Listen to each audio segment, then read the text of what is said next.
পাবনায় বৈষম্য বিরোধী ছাত্র আন্দোলনের বিক্ষোভ মিছিল ও সমাবেশ চলাকালে শিক্ষার্থীদের সঙ্গে ছাত্রলীগের সংঘর্ষের ঘটনা ঘটেছে।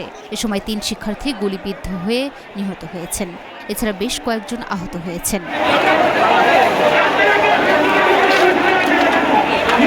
প্রত্যক্ষদর্শীরা জানান, রোববার দুপুরে শিক্ষার্থীরা পাবনা সরকারি এডওয়ার্ড কলেজ থেকে বিক্ষোভ মিছিল নিয়ে শহরের আব্দুল হামিদ সড়কের জেবি মোড়ে অবস্থান নিয়ে নানা স্লোগান দিতে থাকেন। এ সময় শিক্ষার্থীদের সমাবেশে পেছন থেকে অতর্কিত গুলি চালানো হয়। এ ঘটনায় শিক্ষার্থী জাহিদুল ইসলাম, মাহবুবুল হোসেন ও ফাহিম নিহত হন।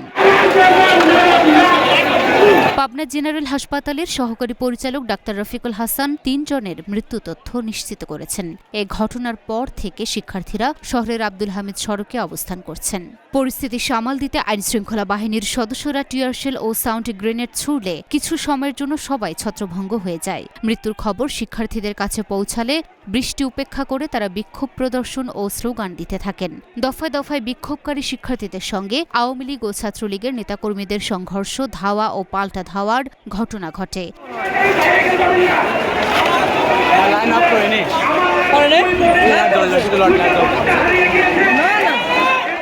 বিক্ষোভকারী একাধিক শিক্ষার্থী বলেন, আমাদের ৩৫ জন আহত হয়েছেন। তাদের আমরা দ্রুত পাবনা জেনারেল হাসপাতালে পাঠিয়েছি। হাসপাতালে ৩ জন মারা গেছেন।